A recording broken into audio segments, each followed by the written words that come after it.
Hello, sir. Hello. Kumusta na po? Ayos lang. Balita ko, user kayo ng MX3. Oo, actually, matagal na kaming umiinom nito kahit sa Dubai pa kami, sa Middle East. Kumusta, sir, yung pagiging engineer mo rito sa Glasgow? Minsan challenging kasi puro Scottish ang mga nandito, tapos minsan pupunta kami kung saan. So, minsan may struggle, pero naman, kasi Pilipino naman. So, mas magaling ang Pinoy. Oo, syempre Pilipino. Yeah. So, how long have you been using the brand? In Dubai, almost every day, ginagamit ko siya. Ang nangyari is, nung napunta kami dito sa Scotland, wala na ako masyadong mabilhan. Kaya nung nakita ko siya ngayon, pumunta ako para kumuha ulit na miss ko. Bakit MX3 capsule, sir? Andito ka na sa Glasgow ngayon and still, yan pa rin ang choice mo na brand supplement. Naramdaman ko na parang kiniklex yung yung body ko. Sabi ko, I'm not that old but I'm aging as well. So, yeah. So para sa akin siguro, mas mainam yung tulungan ko yung health ko para mas maging healthy pa ako. MX3, dito ako believe.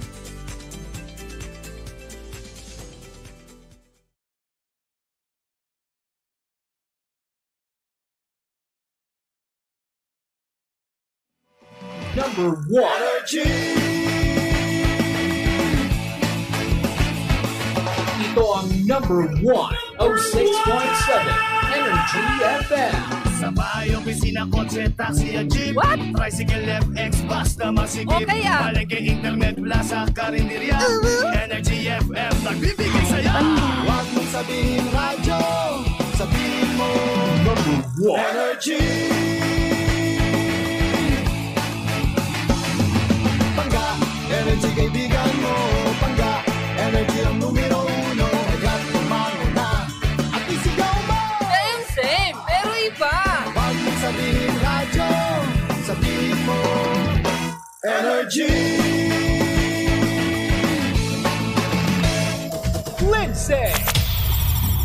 Lindsay. Good morning, Pangga. Good morning!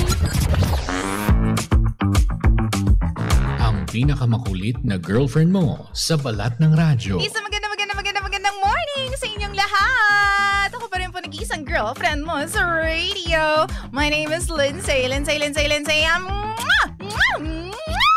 Makulit, pero may puso. Handang makinig sa mga kwento mo. Alam mo, feeling ko kailangan mo na siyang iwan kasi it doesn't make sense. Ang kwento sa lihim ng liham.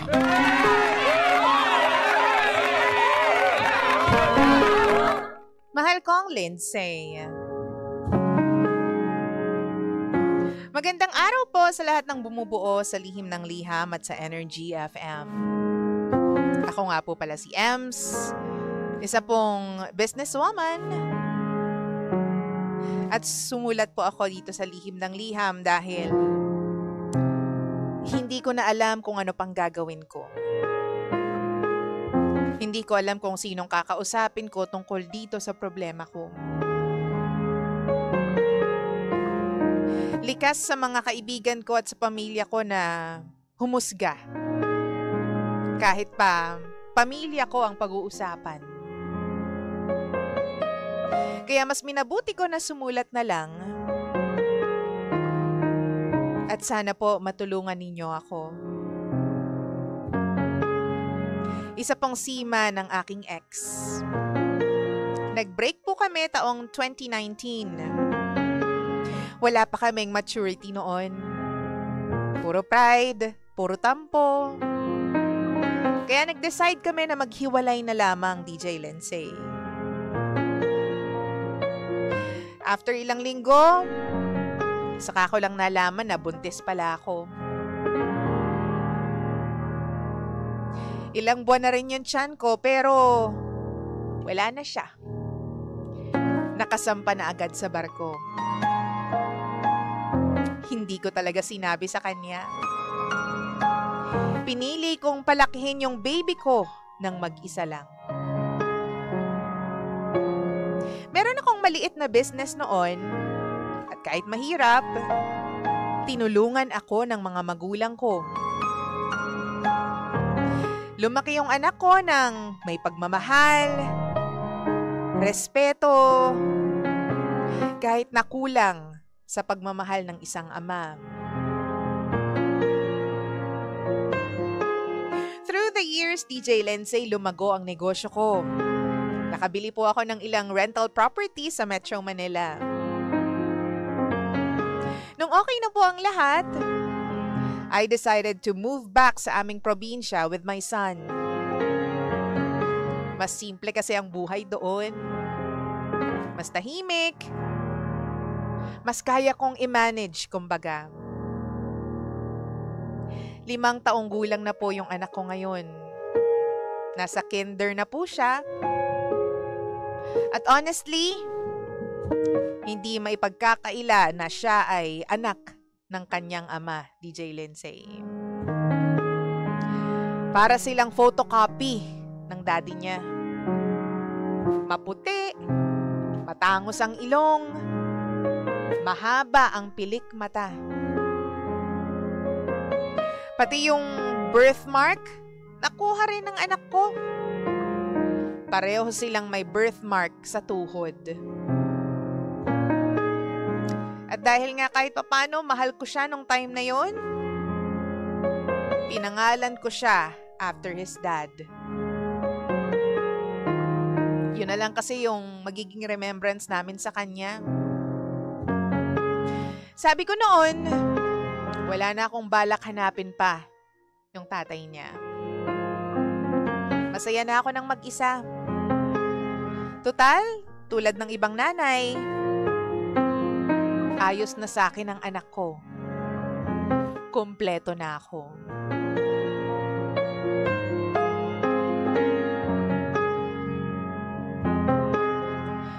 DJ Lindsay, isang araw, hindi ko ina-expect na biglang nag-ring yung telepono ko. Isang tawag mula sa eskwelahan ng aking anak. Well, ang sabi ng teacher, kailangan ko raw pumunta doon dahil may nakaaway yung aking baby. Nagulat ako nung una. Kasi alam ko na mabait ang anak ko. Hindi niya kayang mang-away ng kapwa niya estudyante. Kahit nga sa yaya niya, napaka-gentleman na bata. Ayaw niya ng mabunganga. Ayaw niya ng sumisigaw. Ayaw niya ng away. Ngunit, nung dumating ako sa eskwelahan, meron akong pakiramdam na parang may mali. Kaya naman, nagmadali na ako papunta doon sa office noong principal ng school. Ang bilis ng kabog ng dibdib ko. Di ko alam kung bakit. Pero ramdam ko na may hindi tama sa nangyayari. Siguro totoo talaga yung sinasabi nila na mother's instinct.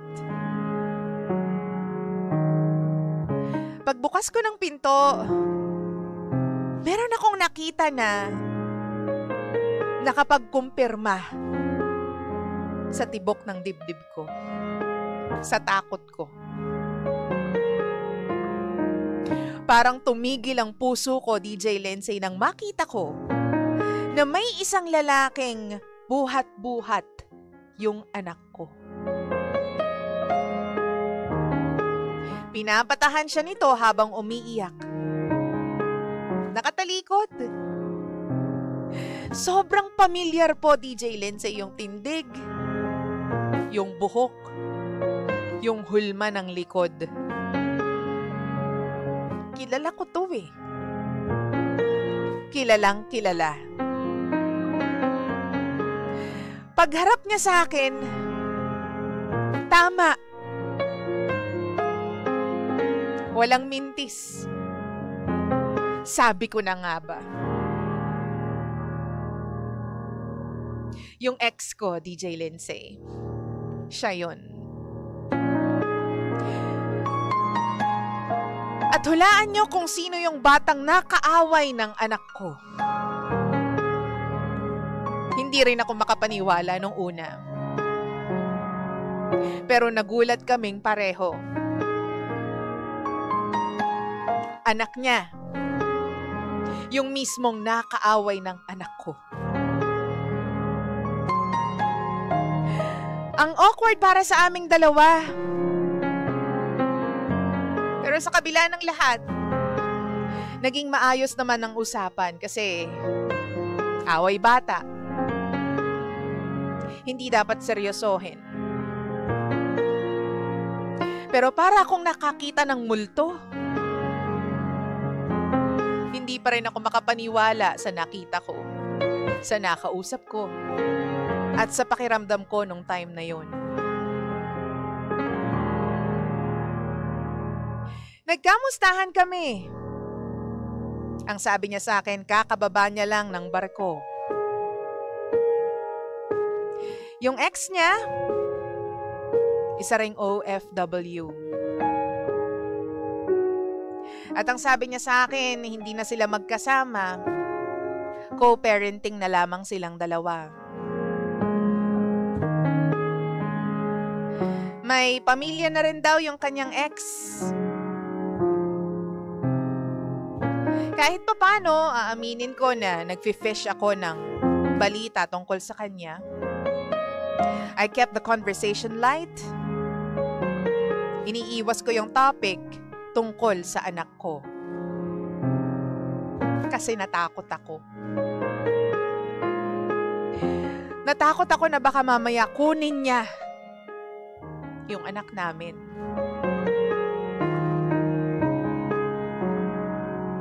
What if maghabol siya?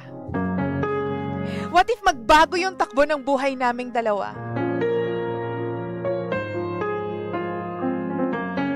Pero ramdam ko naman sa mga mata niya na may tanong siya sa akin na hindi niya masabi at mabanggit.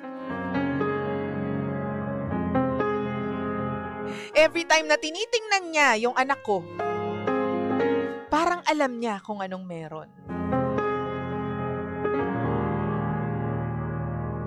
Simula nung araw na yun, lagi na niya kaming kinakamusta. Every time na magkikita kami, binabati niya ako. Nagme-message din siya sa akin, DJ Lindsay. All these years, I never changed my number. At ngayon, di ko alam.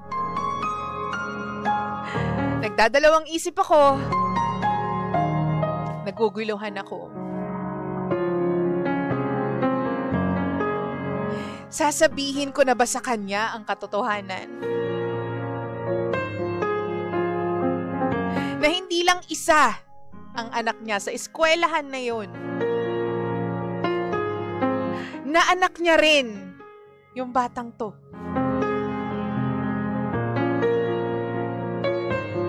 O baka naman DJ Lindsay, kailangan muna naming bumalik sa Manila habang hindi pa ako handa sa mga pupwedeng mangyari. Hindi ko alam. Ang bigat-bigat sa dibdib. Tama bang ilihim ko pa? O baka naman panahon na para sabihin ko sa kanya ang katotohanan.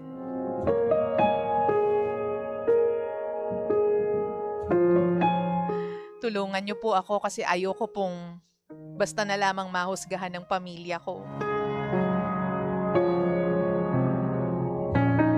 DJ Lindsay, hihintayin ko po yung masasabi ninyo. Muli, ako si Ems. At ito ang lihim ng aking liham.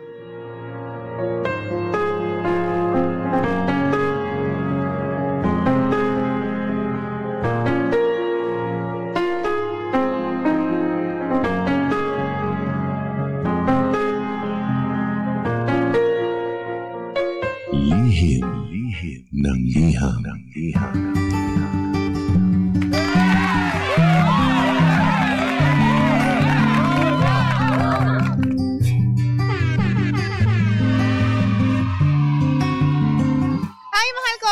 natin sa Bangkaploan. Check your time. 17 Cambots. Makaraan po ang alas 9 ng nagmamagandang umaga. 9:17 on the clock.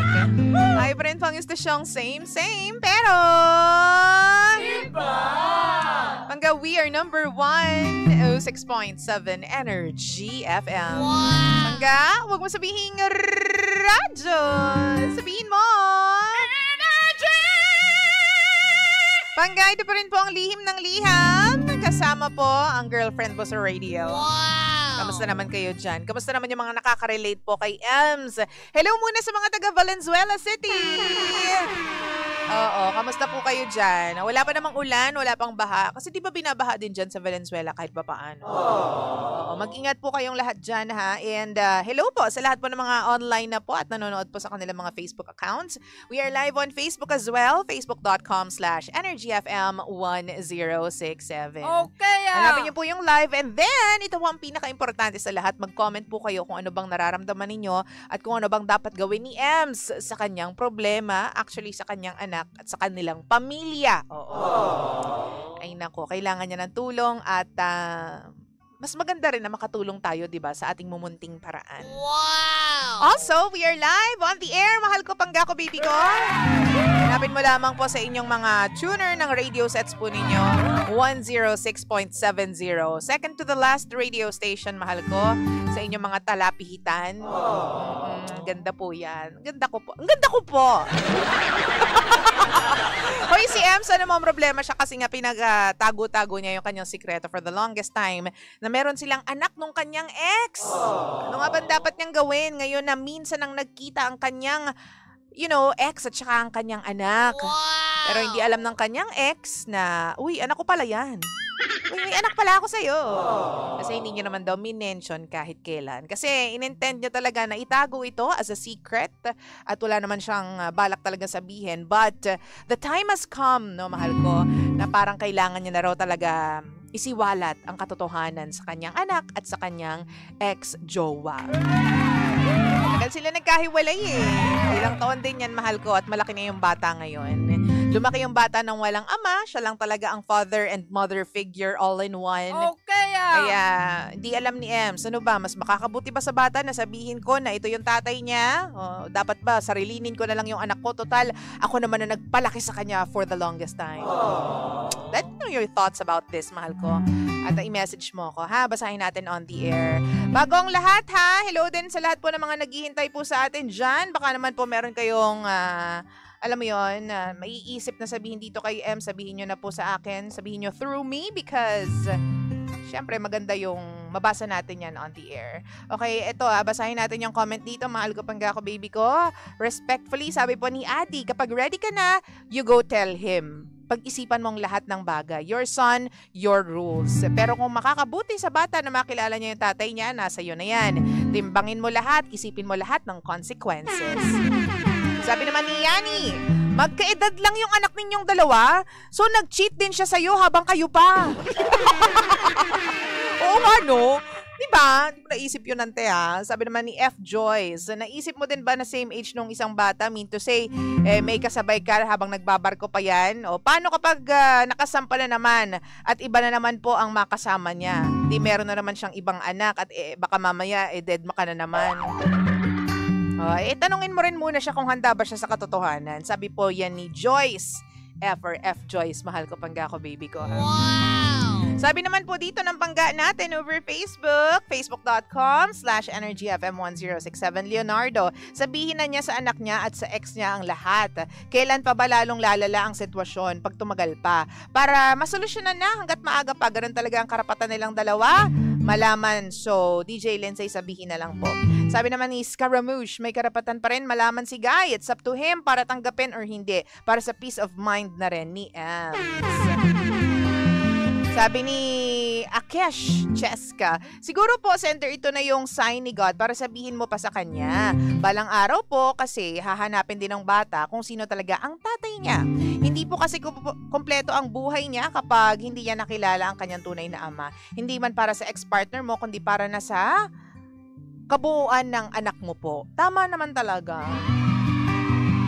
May point ka dyan, as in point 1, point 2, point 3. Sabi ni Arch, ang lupit ng plot twist ng naging kwento mo. Para bang pinagtagpo kayo uli ng tadhana sa pamamagitan ng anak ninyong dalawa. Diba nangyari na ang nangyari before, pero don't you think you owe it to your ex and to your child na ma-introduce sila sa isa't isa? Don't deny them the right to know each other.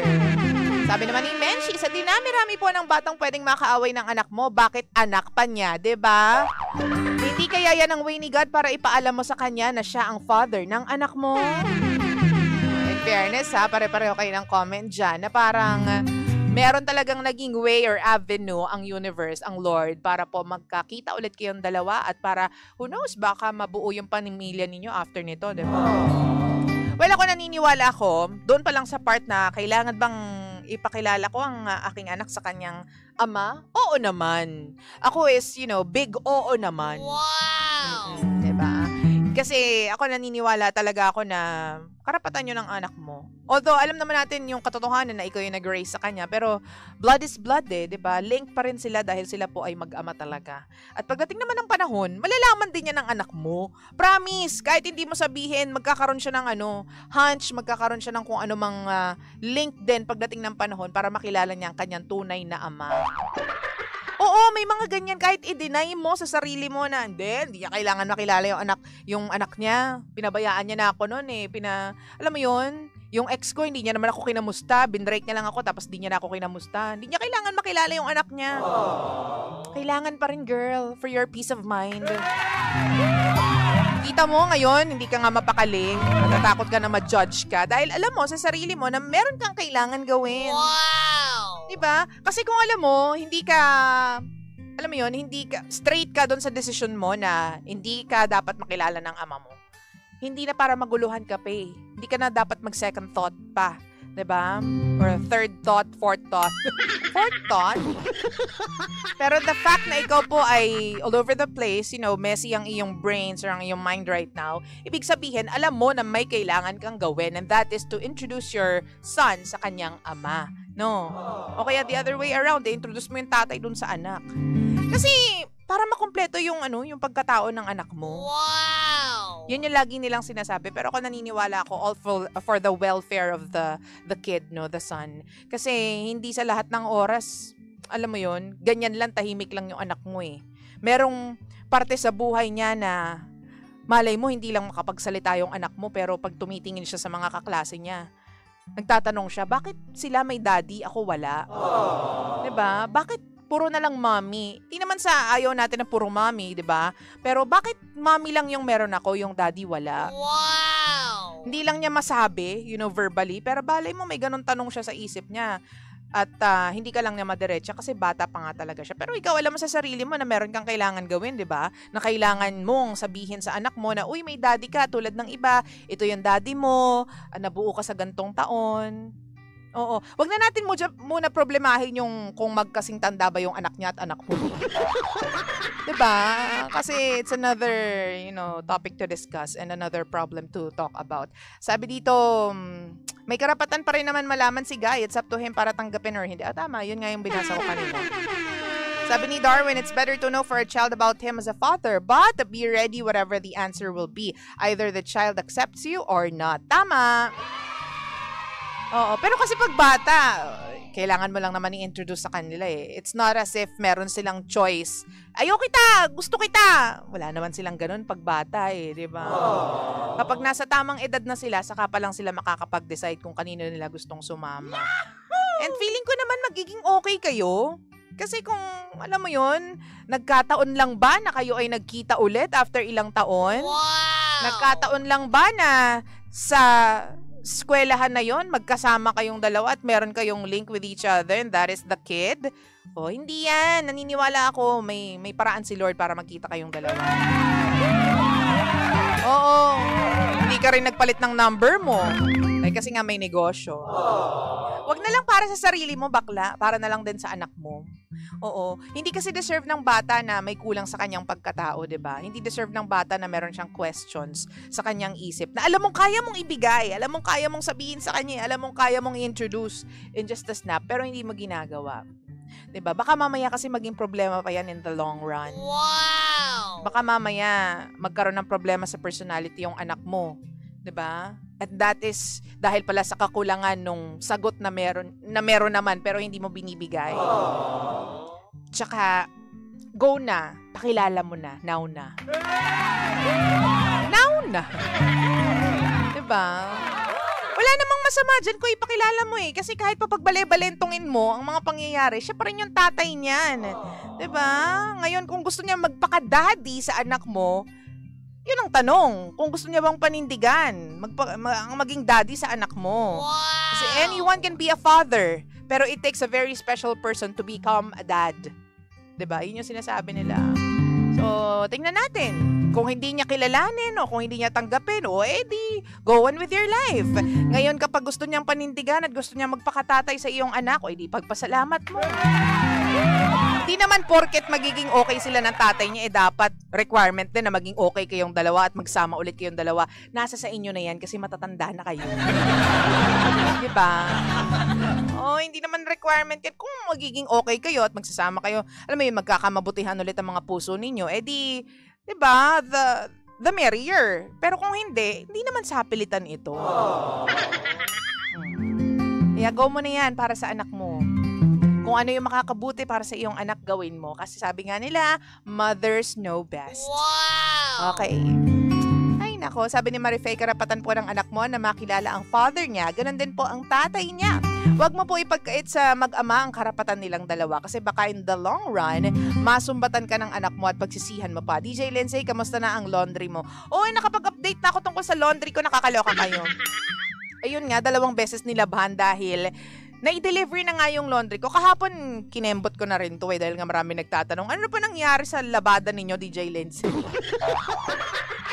Ayun nga, pagka-deliver nung isang ng laundry shop, doon sa gate namin, may dumating na isang magpipick up naman ng laundry ng kapatid ko. Pinick up pati yung akin, kahit alam naman nilang malinis. Oo, so nilaban ulit nila. 2 beses na labhan yung mga damit namin, napakalinis na. Thank you very much sa pagtatanong tungkol sa laundry ko. Concern na concern sila. 9:30 na po ng nagmamagandang umaga. I wish you well para dito kay Ems. At huwag ka mag-alala. Ipagdasal mo ang lahat ng bagay. Lahat ng mga desisyon mo sa life, ipagdasal mo yan kasi hayaan mong gabayan ka ni Lord, no?